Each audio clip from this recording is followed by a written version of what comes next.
Welcome to my YouTube channel HR educational hub মৰমৰ ছাত্ৰ ছাত্ৰীসকল। আজি আমি ক্লাছ 9ৰ যেটো সায়েন্স আছে তাৰে পৰা আমি 20টা মোস্ট এক্সপেক্টেড এমসিকিউ আলোচনা কৰিম, যিবোৰ এমসিকিউ তোমালোকৰ যেটো ফাইনেল এক্সাম হ'ব এটো মাৰ্চত হ'ব। সেই ফাইনেল এক্সামত আহাৰ খুবে সম্ভাৱনা আছে। মৰমৰ ছাত্ৰ ছাত্ৰীসকল, তোমালোকৰ সায়েন্সৰ 100%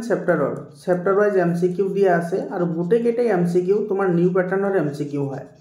তোমালোকে গমে পাইছা কেনেকুৱা ধৰণৰ এমসিকিউৰ পৰিৱৰ্তন হৈছে। তো তোমালোকৰ যি 45টা এমসিকিউ আহিব সেই গোটেইকেইটাৰ কাৰণে তুমি কোনো ধৰণৰ চিন্তা কৰিব নালাগে, তুমি গোটেইখিনি মোৰ চেনেলতে পাই যাবা। মৰমৰ ছাত্ৰ ছাত্ৰীসকল, মই ক্লাছ 6ৰ পৰা ক্লাছ 10 লৈকে সায়েন্স আৰু ম্যাথছৰ সকলো দৰকাৰী প্ৰশ্ন আৰু তোমালোকৰ ফাইনেল এক্সামৰ কাৰণে মই প্ৰিপাৰেচন কৰাও। গতিকে তোমালোকে 10 লৈকে যোৱাৰ কাৰণে বা 10ত যোৱাৰ পিছত কোনো ধৰণৰ প্ৰবলেম নাপাবা, কাৰণ 100% কন্টেন্ট তুমি মোৰ চেনেলতে পাই যাবা। গতিকে তোমালোকে চেনেলটো সাবস্ক্ৰাইব কৰা আৰু তোমাৰ যিসকল ইয়ংগাৰ আছে অৰ্থাৎ তোমাৰ সৰু ভাই ভণ্টি আছে সিহঁতকো তুমি ৰিকমেণ্ড কৰা। আৰম্ভ কৰিছো আজিৰ ভিডিঅ'টো। ইয়াতে চোৱা, প্ৰথম প্ৰশ্নটোত কি কৈছে ইয়াতে চোৱা। ইয়াতে কৈছে যে to change from solid to vapour directly is called. কঠিনৰ পৰা যদি পোনে গেছীয় অৱস্থালৈ যায় বা গেছীয় অৱস্থালৈ যদি পৰিৱৰ্তন হয় সেইটো কি বুলি কোৱা হয়। মৰমৰ ছাত্ৰ ছাত্ৰীসকল, মই তোমালোকক 100% কনসেপচনৰ সৈতে এই এমসিকিউ কেইটা কৰাম। আৰু ইয়াৰ আগতে যিকেইটা মই 100% চেপ্টাৰ ওয়াইজ চেপ্টাৰৰ এমসিকিউ দিছো গোটেইকেইটাতে মই 100% কনসেপচনৰ সৈতে আলোচনা কৰিছো। প্লেলিষ্ট বনোৱা আছে, তোমালোকে প্লেলিষ্টত গৈ ভিডিঅ'বোৰ চাই লোৱা, তোমালোকৰ বহুত সহায় হ'ব। আৰু তাৰ পৰা তোমাৰ 95% প্লাস এমসিকিউ তোমাৰ কমন আহিব। তাৰ পিছত লং কোৱেশ্চন আমি আলোচনা কৰিম, তোমালোকে ভিডিঅ'বোৰ ৰেগুলাৰলি চাই থাকিবা। আমি সকলোৱে জানো যে বস্তু এটা তোমাৰ গোটাৰ পৰা কি হয় জুলীয়া হয়, গোটাৰ পৰা কি হয় জুলীয়া হয় আৰু তাৰ পিছতে কি হয় বাষ্প হয়। কিন্তু এনেকুৱা এটা পদাৰ্থ আছে বা এনেবোৰ কিছুমান পদাৰ্থ আছে যিবোৰ তোমাৰ পদাৰ্থ কি হয় গোটাৰ পৰা ডাইৰেক্টলি বাষ্প হয়। মাজৰ যেটো জুলীয়া অৱস্থা সেইটো তোমাৰ কি হয় স্কিপ কৰে বা এটোলৈ পৰিৱৰ্তন নহয়। আৰু হেতুক আমি কি বুলি কওঁ ঊৰ্ধ্বপাতন বুলি কওঁ। ইয়াৰ 2 নম্বৰ যেটো অপচন আছে সেই অপচনটো কাৰেক্ট হ'ব, সাবলিমেশন অৰ্থাৎ ঊৰ্ধ্বপাতন বুলি কোৱা হয়। এই প্ৰক্ৰিয়াটো যি প্ৰক্ৰিয়াত তোমাৰ কি হয় গোটাৰ পৰা পুনে কি হয় গেছীয় অৱস্থালৈ পৰিৱৰ্তন হয়। সেইটো 2 নম্বৰটো কাৰেক্ট আনসাৰ হ'ব। তাৰ পিছৰ প্ৰশ্নটো তোমাৰ কি কৈছে চোৱা, using which method we can separate a mixture of acetone and water. এতে চোৱা এচিটনৰ কথা কৈছে আৰু ওয়াটাৰৰ কথা কৈছে। এই দুটাৰ মিশ্ৰণৰ পৰা আমি ইহঁতক কিদৰে পৃথক কৰিব পাৰিম। এতে চোৱা এচিটন এটা তোমাৰ কি হয় লিকুইড হয় আৰু তোমাৰ ওয়াটাৰো কি হয় লিকুইড হয়। তো দুটা লিকুইড হয়। তো এই দুটা যদি লিকুইড থাকে তেতিয়াহ'লে সেইবোৰ আমি কেনেকৈ নিয়ন্ত্ৰণ কৰোঁ বা কেনেকৈ সেপাৰেট কৰিব পাৰোঁ। যদি ইহঁতৰ যেটো টেম্পাৰেচাৰ সেইটো 25 ডিগ্ৰী সেলসিয়াছৰ যদি ডিফাৰেন্সত থাকে অৰ্থাৎ 25 ডিগ্ৰী টেম্পাৰেচাৰৰ যদি পাৰ্থক্য থাকে তেতিয়াহ'লে এইবোৰক আমি পাতন পদ্ধতিৰ সহায়ত আমি কি কৰিব পাৰোঁ পৃথকীকৰণ কৰিব পাৰোঁ। যেটো পাতন পদ্ধতি আছে হেতুৰ সহায়ত। তো ইয়াৰ এ নম্বৰ অপচনটো অৰ্থাৎ 1 নম্বৰ অপচনটো কি হ'ব কাৰেক্ট অপচন হ'ব। এই যেটো টেম্পাৰেচাৰৰ যেটো ডিফাৰেন্স সেই ডিফাৰেন্সটো মনত ৰাখিবা। দুটা তৰলৰ মাজৰ পাৰ্থক্য যদি তোমাৰ 25 ডিগ্ৰী সেলসিয়াছ যদি থাকে তেতিয়াহ'লে হেতুক আমি পাতন পদ্ধতিৰে সেপাৰেট কৰিব পাৰোঁ। আৰু ইয়াতে তোমাৰ এচিটন কৈছে, এচিটন আৰু পানীৰ মাজত তোমাৰ উতলাংক কাৰ বেছি হ'ব আৰু কাৰ কম হ'ব। এচিটনৰ উতলাংক কম হ'ব আৰু পানীৰ উতলাংক বেছি হ'ব। গতিকে আমি পাতন পদ্ধতি ইউজ কৰিম ইয়াতে। ইয়াৰ পিছত চোৱা সি নম্বৰ কোৱেশ্চনটোত কি কৈছে চোৱা, the number of atoms in 1 mole of any substance। যিকোনো পদাৰ্থৰ 1 মোলত থকা পৰমাণুৰ সংখ্যা। এটা চোৱা যিকোনো পদাৰ্থত থকা 1 মোলৰ পৰমাণুৰ সংখ্যা হৈছে এভোগাড্ৰৰ সংখ্যাৰ সমান হয়নে। এভোগাড্ৰৰ যেটো সংখ্যা আছে সেই এভোগাড্ৰৰ সংখ্যাৰ কি হয় সমান হয়। এতিয়া তুমি এভোগাড্ৰৰ সংখ্যাটো কি আছিল 6.022 × 10⁻23। গতিকে ইয়াৰে 2 নম্বৰ অপচনটো কি হ'ব কাৰেক্ট অপচন হ'ব। বুজি পালানে? এইটো বহুত ইম্পৰ্টেন্ট কোৱেশ্চন হয়, তোমালোকে কিন্তু এইটো ভালদৰে চাই যাবা। ইয়াৰ পিছত ডি নম্বৰ প্ৰশ্নটো চোৱা কি কৈছে, which of the following is a correct electronic configuration of sodium। তলৰ কোনটো সোডিয়ামৰ শুদ্ধ ইলেক্ট্ৰনীয় বিন্যাস হয়। মৰমৰ ছাত্ৰ ছাত্ৰীসকল, তোমালোকে যেহেতু ক্লাছ 9 পাইছা তোমালোকে 1 ৰ পৰা 30 লৈ এই 30টা এলিমেন্ট তোমালোকে মুখস্থ কৰা সিৰিয়ালি তোমালোকৰ বহুত হেল্প হ'ব। আৰু তোমালোকৰ সায়েন্সৰ চেপ্টাৰ 3, 4 এই যে দুটা চেপ্টাৰ আছে সেই চেপ্টাৰ দুটা তোমালোকৰ ক্লাছ 10 ৰ কাৰণে খুবেই দৰকাৰী, কাৰণ ইয়াতে তোমাৰ 100% কনসেপচন তোমাৰ ক্লাছ 10ত ইউজ হ'ব। গতিকে তুমি এই চেপ্টাৰ দুটা কেতিয়াও ইগনোৰ নকৰিবা, নহলে তুমি ক্লাছ 10ত গ'লে কেমিষ্ট্ৰি বা ফিজিক্স পাৰ্ট তুমি একেবাৰে বুজি নাপাবা। তেতিয়া চোৱা সোডিয়ামৰ কথা কৈছে আমি সকলোৱে জানো যে সোডিয়ামৰ এটমিক নাম্বাৰ হৈছে 11 হয় নাই ইয়াৰ ইলেক্ট্ৰনৰ বিন্যাস লিখিলে তোমাৰ k ফুলত আহিব দুটা l ফুলত আহিব 8টা আৰু m ফুলত আহিব এটা অৰ্থাৎ কি হ'ব 281 হ'ব তো ইয়াৰে তোমাৰ 3 নম্বৰ অপচনটো কি হ'ব কাৰেক্ট অপচন হ'ব যেটো তোমাৰ বৰৰ পৰমাণু আৰ্হি আছে সেই আৰ্হিটো তোমাৰ বহুত ইম্পৰ্টেন্ট হয় যেটো তুমি চাই যাবা কাৰণ তাতে তোমাৰ ইলেক্ট্ৰনৰ বিন্যাস কেনেকৈ লিখা হয় তাতে গোটেইখিনি কথা আলোচনা কৰা হৈছে মই তোমালোকক লাগিলে 3 আৰু 4 যি দুটা চেপ্টাৰ আছে এই দুটা চেপ্টাৰৰ ওপৰত ওয়ান শট ভিডিও বনাম তোমালোকৰ যদি ভিডিও লাগে তেতিয়া হলে তোমালোকে কমেন্ট কৰি জনাবা মই তোমালোকৰ কাৰণে ভিডিও বনাম আৰু তোমালোকৰ কাৰণে WhatsApp গ্ৰুপ বনোৱা হৈছে তোমালোকে WhatsApp গ্ৰুপত জয়েন হৈ লোৱা মই কমেন্ট সেকশনত পিন কৰি WhatsApp গ্ৰুপৰ লিংক দি দিম ইয়াৰ পিছত চোৱা ইয়াতে কি কৈছে ই নম্বৰ কোৱেশ্চনটো SI ইউনিট অফ স্পীড দ্ৰুতিৰ SI একক কি হ'ব এটা সব যিবোৰ SI একক আছে সেই SI এককবোৰ বহুত ইম্পৰ্টেন্ট হয় তোমালোকে SI এককবোৰ কিন্তু কেতিয়াও ইগনোৰ নকৰিবা তোমালোকৰ 1 বা 2 মাৰ্কছৰ কোৱেশ্চনটো 100% গ্যাৰান্টি পৰীক্ষাত আহিব ঠিক আছে তো তোমালোকৰ 9 টো যদি ভাল হয় 10 টো অটোমেটিক্যালি ভাল হয় তো দ্ৰুতিৰ কথা কৈছে তো দ্ৰুতিৰ SI একক হৈছে মিটাৰ প্ৰতি সেকেন্ড আৰু বেগৰ SI একক মিটাৰ প্ৰতি সেকেন্ড দুটা মনত ৰাখিবা আৰু তোমাৰ মিটাৰ পাৰ সেকেন্ড স্কয়াৰটো হৈছে ত্বৰণৰ একক মিটাৰ পাৰ সেকেন্ড স্কয়াৰ ত্বৰণৰ একক হয় আৰু তোমাৰ নিউটনটো বলৰ একক হয় গুটেকেটা কৈ দিলো তুমি মনত ৰাখিবা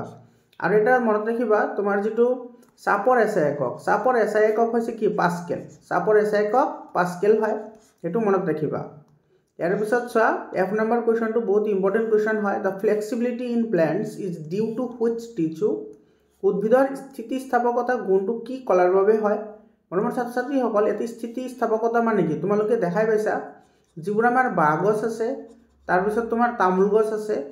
এই গছবোৰ তোমাৰ ধুমুহা আহিলে বা তোমাৰ প্ৰচণ্ড জোৰেৰে যদি বতাহ বলে তেতিয়ালে এনেকে বেকা হৈ যায় কিন্তু কেতিয়া মাজৰ পৰা ভাঙি না যায়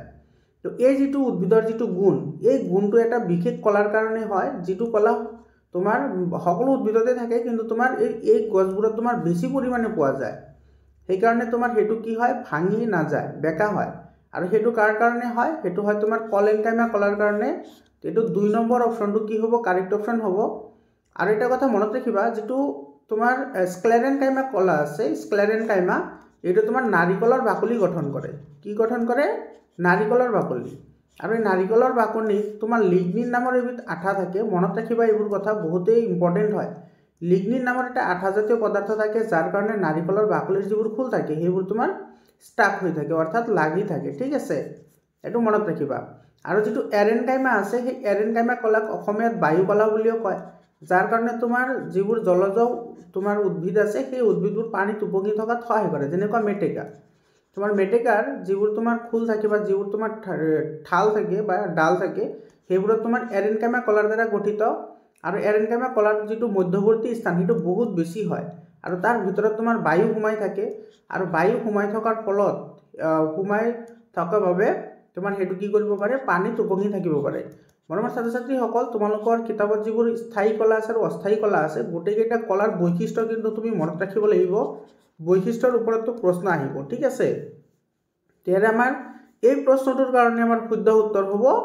এটো কলেনকাইমা কলা ঠিক আছে ইয়াৰ পিছৰ প্ৰশ্নটো চোৱা জি নম্বৰ প্ৰশ্নটোত কি কৈছে ফাংশনাল ইউনিট অফ DNA ডিএনএৰ কাৰ্যকৰী একক কি হয় ডিএনএৰ কাৰ্যকৰী একক হৈছে জিন ঠিক আছে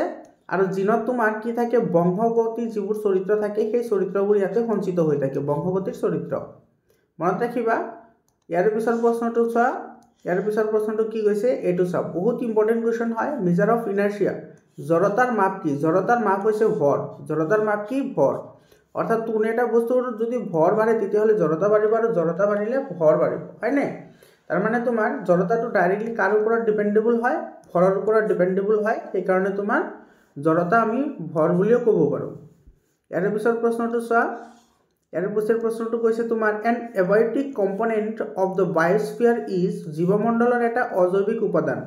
এটা চোৱা অজৈবিক বুলি কৈছে আমি সকলোৱে জানো যে জীৱমণ্ডল বা আমাৰ পৰিৱেশ দুটাৰ দ্বাৰা গঠিত হয় এটা হৈছে তোমাৰ উদ্ভিদ আৰু এটা হৈছে কি প্ৰাণী আৰু ইয়াৰে মাজত তোমাৰ দুটা ভাগ আছে এটা হৈছে তোমাৰ জৈবিক উপাদান আৰু এটা হৈছে তোমাৰ অজৈবিক উপাদান জৈবিক উপাদান কোনবোৰ হয় যিবোৰ জীৱ হেবোৰক জৈবিক উপাদান বুলি কয় আৰু অজৈবিক উপাদান কোনবোৰক কয় যিবোৰ জড় পদাৰ্থ হেবোৰক অজৈবিক উপাদান বুলি কয় তো ইয়াতে আমাৰ অজৈবিক উপাদান বুলি কৈছে এতিয়া তোমালোকে জীৱ আৰু জড়ৰ মাজত পাৰ্থক্যটো জানাই তো চৰাইটো জড় জীৱ হয় বাঘ জীৱ হয় মানুহ জীৱ হয় কিন্তু পানী হৈছে কি তোমাৰ জড় পদাৰ্থ অৰ্থাৎ তোমাৰ এটোৰ শুদ্ধ উত্তৰ হ'ব কি এটো 4 নম্বৰটো কাৰেক্ট आंसर হ'ব পানী বুজি পালানে আৰু পিছৰ প্ৰশ্নটো চোৱা এতে কি কৈছে এতে the relation between wavelength frequency and the wave velocity is তৰংগ দৈৰ্ঘ্য কম্পনাঙ্ক আৰু তৰংগ বেগৰ মাজৰ সম্পৰ্কটো কি হয় চোৱা তৰংগ দৈৰ্ঘ্য যেটো আছে আমি সকলোৱে জানো যে নিউ ইজ ইকুয়াল টু কি হয় ল্যামডা ইনটু ভি হয় না অৰ্থাৎ ভেলোসিটি এটো হ'ব সম্পৰ্ক গতিকে এক নম্বৰ যেটো আছে হেতু আমাৰ শুদ্ধ উত্তৰ হ'ব বুজি পালানে ইয়াৰ পিছৰ প্ৰশ্নটো চোৱা ইয়াৰ পিছৰ প্ৰশ্নটো তোমাৰ কি কৈছে এটো চোৱা value of 373 celsius in kelvin will be 373 celsius মান কেলভিনত কি হ'ব চোৱা এটো বহুত ইম্পৰ্টেন্ট কোৱেশ্চন হয় তোমালোকৰ এটো 2 মাৰ্কৰ কাৰণে কোৱেশ্চন আহিব পাৰে এনেকুৱা ধৰণৰ কোৱেশ্চন তোমালোকে সকলোৱে জানা যে তোমাৰ সেলসিয়াসৰ পৰা যেতিয়া তুমি কেলভিনত নিব লাগে তেতিয়া হলে তুমি 273 প্লাস কৰিব লাগে আকৌ তুমি কেলভিনৰ পৰা যেতিয়া সেলসিয়াসলৈ নিবা তেতিয়া 273 কি কৰিব লাগে মাইনাস কৰিব লাগে তো ইয়াতে দিয়া আছে তোমাৰ 373 এটা আমি সেলসিয়াসৰ পৰা কেলভিনত লিখিব লাগে তাৰ মানে ইয়াতে আমি 273 প্লাস কৰিব লাগিব তো 273 যেতিয়া আমি প্লাস কৰিম এটো প্লাস কৰিলে কি হ'ব 6 হ'ব 7741 আৰু 23516 তো 646 কেলভিন হ'ব এটো সি নম্বৰ অপচনটো কি হ'ব কাৰেক্ট অপচন হ'ব এৰ পিছৰ প্ৰশ্নটো চোৱা এতে কৈছে তলত দিয়া পদাৰ্থবোৰৰ পৰা বিশুদ্ধ পদাৰ্থ বাছি লোৱা বিশুদ্ধ পদাৰ্থ মানে কি বিশুদ্ধ পদাৰ্থ মানে যিবোৰত মাত্ৰ এটা উপাদানেৰে গঠিত হয় এটা উপাদানৰ দ্বাৰা গঠিত হেতুক আমি কি বুলি কও বিশুদ্ধ পদাৰ্থ বুলি কও এটা সব বায়ু বিভিন্ন পদাৰ্থৰ সংমিশ্ৰণ হয় গতিকে এটো তোমাৰ মিশ্ৰ পদাৰ্থ মাটিও বিভিন্ন পদাৰ্থৰ সংমিশ্ৰণ এটো এটা মিশ্ৰ পদাৰ্থ মানে বিশুদ্ধ নহয় কাঠো এটা মিশ্র পদার্থ হয় কিন্তু লু অর্থাৎ আয়রন এটো এটা তোমার কি হবে বিশুদ্ধ পদার্থ হবে এটা কথা মনত রাখিবা আধুনিক পর্যাবৃত্ত তালিকাত যিমানটা মৌল আছে কেটা মৌল আছে 118টা মৌল আছে সেই গুটেকেটা মৌল তোমার কি হয় বিশুদ্ধ হয় গতিকে আয়রন এটা মৌল হয় গতিকে এটো তোমার কি হবে বিশুদ্ধ হবে এর পিছৰ প্ৰশ্নটো চোৱা এটো চোৱা তোমাৰ আণবিক ভৰ গণনা কৰা এনেকুৱা কোৱেশ্চন কিন্তু আহিব মই আজি কৈছিলো তোমাক 100% গ্যাৰান্টি পৰীক্ষাত প্ৰশ্ন আহিবই আৰু এটা তোমাৰ 2 মাৰ্কৰ কাৰণে প্ৰশ্ন আহিব পাৰে যে মলৰ পৰা ভৰ নিৰ্ণয় কৰা বা মলৰ পৰা তোমাৰ কি কৰা আণবিক সংখ্যা গণনা কৰা হয়নে তো এনেকুৱা ধৰণৰ কোৱেশ্চন তোমালোকৰ পৰীক্ষাত আহিব মানে তুমি মলৰ যেটো ধাৰণা আছে মলৰ ধাৰণা হেতু কিন্তু তুমি 100% কমপ্লিট থাকিব লাগিব এতিয়া চোৱা এতে কৈছে আমাৰ নাইট্ৰিক এসিড অৰ্থাৎ HNO3 ৰ আণবিক ভৰ হাইড্ৰোজেনৰ ভৰ হৈছে 1 নাইট্ৰোজেনৰ ভৰ হৈছে 14 অক্সিজেনৰ ভৰ হৈছে 16 কিন্তু অক্সিজেন আছে কেইটা তিনিটা গতিকে এটো 3 ৰে মাল্টিপ্লাই হ'ব তো 1 + 14 এটো হ'ব 15 + 16 * 3 মানে হৈছে 48 হয়নে তো এটো আহিব 8 পাছে 13 3 হাতত গলে 4 একে 5 একে 6 63 গতিকে এটো এ নম্বৰ অপচনটো কি হ'ব কাৰেক্ট অপচন হ'ব এৰ পিছৰ প্ৰশ্নটো চোৱা এতে which of the following is a correct electronic configuration of sodium এটো অলপ আগতে আমি কৰিলো এটো 281 হ'ব কাৰণ সোডিয়ামৰ এটমিক নাম্বাৰ হৈছে 11 তো এটো ইলেক্ট্ৰনৰ বিন্যাস লিখিলে কি হ'ব 281 হ'ব গতিকে বি অপচনটো কারেক্ট অপচন হয় এর পিছৰ প্ৰশ্নটো চোৱা এটো একেবাৰে ইজি কোৱেশ্চন হয় তোমালোকে এটোতো পঢ়িছা দা সায়েন্টিস্ট টু ডিসকভাৰ সেল কোন আৱিষ্কাৰ কৰিছিল এটো কৰিছিল ৰবাৰ্ট হুকে কোন আৱিষ্কাৰ কৰিছিল ৰবাৰ্ট হুকে কোক আৱিষ্কাৰ কৰিছিল কিমান চনত আৱিষ্কাৰ কৰিছিল 1665 চনত কি কৰিছিল আৱিষ্কাৰ কৰিছিল তেৰে তোমাৰ এটো অপচনটো সি অপচনটো কাৰেক্ট অপচন হ'ব এৰ পিছত চোৱা এটো মই অলপ আগতে কলে নাৰিকলৰ বাকলি গঠন কৰা নাৰিকলৰ বাকলি কোনে গঠন কৰে নাৰিকলৰ বাকলি গঠন কৰে স্ক্লেৰেনকাইমা এটো এ নম্বৰ অপচনটো তোমাৰ কি হ'ব কাৰেক্ট অপচন হ'ব এৰ পিছত চোৱা এটো 7 নম্বৰ কোৱেশ্চনটো কি কৈছে জীৱৰ বৰ্গানুক্ৰমৰ আটাইতকৈ সৰু গোটটো কি the smallest unit of classification of living beings is এটো হ'ব স্পেচিছ অৰ্থাৎ প্ৰজাতি এই প্ৰজাতিত আটাইতকৈ কম সংখ্যক প্ৰাণী থাকে যাৰ কাৰণে তাৰ মানে কি কম সংখ্যক প্ৰাণী থাকে মানে কি ইয়াৰ যেটো তোমাৰ ৰেঞ্জ থাকিব সেই ৰেঞ্জটো আটাইতকৈ কম হয় গতিকে এটো অপচনটো correct option SI unit of velocity মই তোমালোকক আগতে কৈছো যে ভেলোসিটিৰ এসআই একক অৰ্থাৎ বেগৰ এসআই একক কি তোমাৰ মিটাৰ পাৰ সেকেন্ড হয় এটো বি অপচনটো কাৰেক্ট অপচন হয় এৰ পিছত চোৱা এৰ পিছৰ প্ৰশ্নটো তোমাৰ কি কৈছে এতে what is the momentum of an object of mass m moving with a velocity v এতে সাইটা বস্তুৰ ভৰ দিয়া আছে m আৰু বস্তুটোৰ বেগ দিয়া আছে v